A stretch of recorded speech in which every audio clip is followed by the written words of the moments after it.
اگر ہم نے ایمان میں اور ظلم میں تمیز نہیں کیا اور یوں ہی زندگی گزارتے رہے تو دنیا تو یوں بھی کٹ رہی ہے اور کٹ جائے گی۔ میں ایک مختصر سی بات عرض کروں 1 منٹ کے اندر، آج کی تاریخ بھی بڑی اہم ہے۔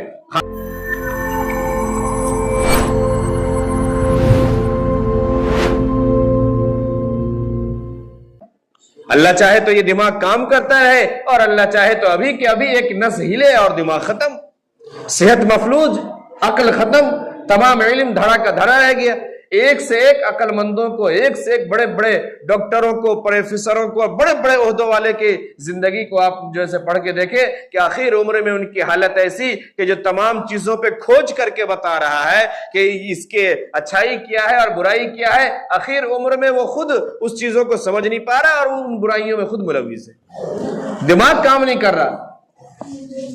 ایک بڑا سائنٹسٹ کہلانے والا، اس کا دماغ عقل خود کام نہیں کر رہا۔ وقت آیا کہ وہ تمام چیزیں ختم۔ تو اللہ تبارک و تعالی ہی ہر چیز کا خالق اور مالک ہے۔ اللہ نے قرآن میں فرمایا وَيَخْلُقُ مَا لَا تَعْلَمُونَ، اس کا تعلق ہی یہی ہے کہ ہم نے انسان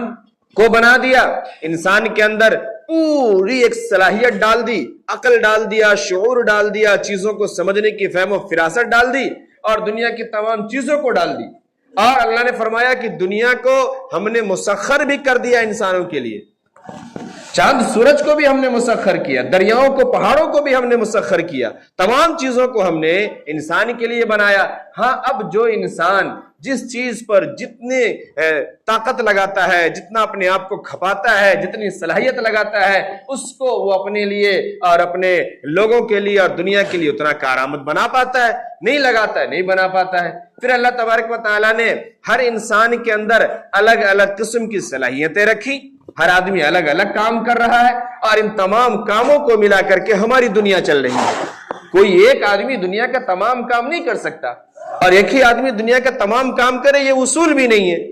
دنیا تو رب سے چلتی ہے، دنیا محبت سے چلتی ہے، دنیا خاندان سے چلتی ہے، دنیا تعلق سے چلتی ہے، دنیا اخلاق اور محبت سے چلتی ہے۔ اور اللہ تبارک و تعالیٰ نے جو الگ الگ صلاحیتوں سے دوسروں کو نوازا ہے، ایک دوسرے کی صلاحیتوں کو جب ہم آپس میں ملاتے ہیں، جب آپس میں ہم مل کے چلتے ہیں تو ہماری زندگی چلتی ہے اور پھر دنیا بھی اچھی ہوتی ہے اور پھر وہ آخرت بھی اچھی ہوتی ہے۔ اب یہی جو ہم ایک دوسرے کے ساتھ مل کے زندگی گزارتے ہیں، اس مل کر کے زندگی گزارنے میں، ایک دوسرے کی صلاحیتوں کو استعمال کرنے میں، ایک دوسرے کے ساتھ معاملات کرنے میں جو طریقہ ہے، وہ طریقہ جناب محمد رسول اللہ صلی اللہ علیہ وسلم نے بھی بتایا ہے اور اللہ نے بھی بتایا ہے۔ اگر ہم اس طریقے کو اور اس راستے پر چل کر کے اگر ہم ان معاملات کے ساتھ زندگی گزارتے ہیں تو پھر ہم ایمانی تقاضے کے مطابق ہیں، ہماری دنیا بھی اچھی ہو جاتی ہے اور آخرت میں بھی ہمیں کامیابی ملے گی۔ مثلاً اب ایک دوسرے کی صلاحیت کا ہم استعمال کر رہے ہیں اور اس کی صلاحیت کا استعمال کرتے ہوئے ہم چاہے اس سے اس کا بہترین معاوضہ نہ دیں، ہم اس کی چاہے اسے صحیح اجرت نہ دیں، یا ہم اس کے ساتھ اچھا سلوک نہ کریں، یا ہم اس کا استعمال کر لیں اور پھر ہم بعد میں اپنے دماغ کا استعمال کر کے اس کے ساتھ دھوکہ دھڑی کریں اور ہم یہ کہہ کہ ہم جانتے ہیں کہ کس سے کون کام کیسے نکلوانا ہے، پھر ہم نکل جاتے ہیں، اپنی راہیں نکال لیتے ہیں۔ یہ دھوکہ ہے۔ اللہ نے بھی منع فرمایا، اللہ کے نبی صلی اللہ علیہ وسلم نے منع فرمایا۔ جھوٹ بولنا ہے معاملات کے اندر، اللہ نے قرآن میں منع فرمایا، اللہ کے نبی صلی اللہ علیہ وسلم نے منع فرمایا۔ اس سے دنیا بھی ہماری خراب ہو رہی ہے اور آخرت بھی خراب ہو رہی ہے۔ تو جس چیز کو ہم استعمال کریں اور جیسے ہم دنیا میں زندگی گزاریں، یہ سمجھ کے گزارے کہ اس کا خالق اور مالک یہ اللہ ہے، یہ تمام چیزیں اللہ کی ہے۔ اگر ہم کسی پر ظلم کر رہے ہیں، اگر وہ ہم کو جواب نہیں دے پا رہا ہے اور اگر اس کے دل سے آہ نکل رہی ہے، وہ ہمارے سامنے چہرہ بھی نہیں بنا سکتا غصے کا، وہ اتنا کمزور ہے، اتنا نیچا ہے، اتنا مجبور ہے، اگر وہ ہم بات کر رہے ہیں اگر وہ خاموش بھی ہو گیا تب بھی 4 گالی دے دیتے ہیں، کیا تم کچھ کہہ رہے ہو؟ کیا تمہارے چہرے کا تیور کیسے بدل گئی؟ تمہاری اوقات کیا ہے؟ ہم اسے اور دبا دیتے ہیں۔ اس لیے وہ چپ چاپ جب کسی کے سامنے کوئی خاموش ہو کر کے نکل جائے نا تو یہ سمجھ لینا چاہیے کہ اس کی بربادی کا ایک نیو پڑ گیا وہاں پہ۔ کیوں؟ اتقی دعوت المظلوم، جس کے ساتھ آپ نے ظلم کیا ہے۔ ظلم کا معنی یہ تھوڑی ہے کہ کسی کو آپ پکڑ کر کے صرف اتنا مارے اتنا مارے اتنا مارے کہ غریب مر جائے۔ ظلم کا معنی یہ تھوڑی ہے کہ آپ کسی کو پکڑ کر کے صرف اس کے گھر سے نکال دیں، اس کی تمام چیزوں کو سڑک پہ پھینک دیں اور آپ اس کے گھر میں رہنے لگے۔ اس کا نام ظلم تھوڑی ہے، ظلم اس کا نام نہیں ہے۔ ظلم اس کا نام ہے کہ ایک غریب اپنے کھانے پینے کے لیے انتظام کر رہا ہے، محنت مزدوری کر رہا ہے، آپ کے گھر آ کر کے آپ کے کچڑے کو اٹھا رہا ہے، آپ کی صفائی کر رہا ہے، آپ کے گھر کی ڈینٹنگ پینٹنگ کر رہا ہے، آپ کو مکمل بنانے اور سنوارنے کی کوشش کر رہا ہے، اور جب شام کا وقت ہوتا ہے، جب پیسے دینے کی باری آتی ہے، آپ دن بھر نہیں ہوتے، دن بھر میں مزدور نے کام کیا اور شام کو جب پیسہ دینے کا وقت ہوا آپ اسے 1 گھنٹہ روکے ہوئے ہیں، زبردستی پیسہ نہیں دے رہے۔ 1 گھنٹے کے بعد ہمارے ابا آ رہے ہیں اور چچا آ رہے ہیں اور مالک آ رہے ہیں، اور پھر جب آ گئے مالک تو پھر اس کے بعد پھر اس کو اب یہ کام تم نے نہیں کیا، وہ کام تم نے نہیں کیا، ایسا نہیں کیا، ویسا نہیں کیا، اور پھر اس کے لیے پھر اس کے پیسے روک لیے۔ آپ نے سوچا کہ وہ غریب جو آج شام کو واپس جانے والا ہے وہ کس استھتی میں جائے گا، اس کے کیسے حالات تھے، اس کی کیا ضرورت تھی، کیا اسے گھر لے کے جانا تھا، کیا نہیں لے کے جانا تھا، کیا اس کے بچوں پہ بیت رہی ہے، کیا اس کی بیوی پہ بیت رہی ہے، اور آپ نے اس کو یوں ہی جھڑک کر کے ایک تو غریب کے پیسے نہیں دیے، اس کی مزدوری نہیں دی۔ جناب محمد رسول اللہ صلی اللہ علیہ وسلم نے فرمایا مزدور کا پسینہ خشک ہونے سے پہلے اس کی مزدوری دو۔ ہم نے اس کی مزدوری بھی نہیں دی، دوسرے اسے ذلیل بھی کیا۔ اللہ کے نبی صلی اللہ علیہ وسلم نے فرمایا احسان کرو۔ احسان کا معاملہ یہ ہے کہ جو اس کی مزدوری تھی 300 روپے 500 روپے وہ ہم اسے دے،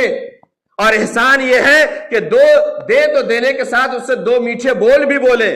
عزت کے ساتھ اسے دیں، ہو سکے تو 500 روپے کے ساتھ 400 روپے کے ساتھ 10 روپے اسے ایکسٹرا دیں، یہ احسان ہے، یہ عزت ہے۔ ہم اسے وہ پیسے کاٹ لیں گے، اس کی جو اپنی مزدوری بنتی ہے وہ بھی نہیں دیں گے، اور پھر اس کے بعد ہم چاہیں گے کہ ہم ترقی کر رہے ہیں، ہمارا کام ہوا جا رہا ہے، ارے یہ لوگ ایسے ہی ہیں، کوئی ایسا ویسا نہیں ہے، ہم جیسے ہیں، دنیا ہمیں ویسی نظر آ رہی ہے، باقی کچھ نہیں ہے۔ اگر انسان نیک ہے، اچھا ہے، اچھی صفت کا حامل ہے، وہ دوسروں کے اندر بھی وہ چیز محسوس کرے گا، وہ چیز پیدا کرنے کی کوشش کرے گا، اور اگر خود کے اندر گندگی ہے، خود کے اندر بے ایمانی ہے، خود کے اندر کرپشن ہے، پھر ساری دنیا جب انسان کالا چشمہ لگاتا ہے اسے ساری چیزیں کالی کالی نظر آتی ہے۔ ہم نے اپنے عینک کو نہیں بدلا، ہم دنیا کی غلاظت میں، دنیا کی گندگی میں، دنیا کے ڈھیروں میں پھنسے ہوئے ہیں، اور پھر ہم یہ کہتے ہیں کہ ہم ایمان والے ہو جائیں، ہماری دنیا اچھی ہو جائے، ہماری آخرت اچھی ہو جائے، اور پھر ہم یہ کہیں کہ دنیا کے لوگ ہم پر ظلم کر رہے ہیں۔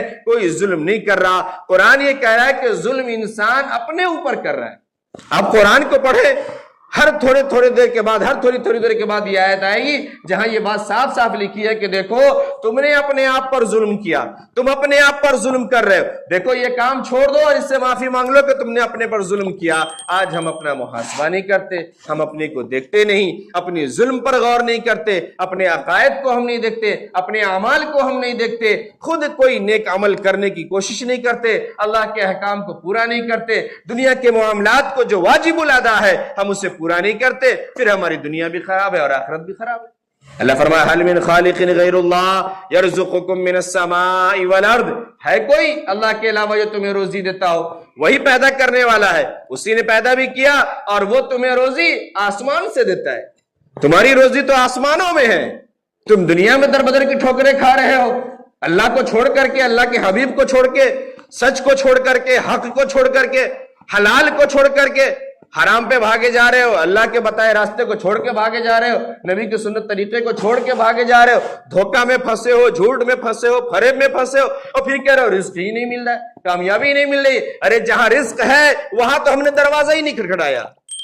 یرزقکم من السماء والارض،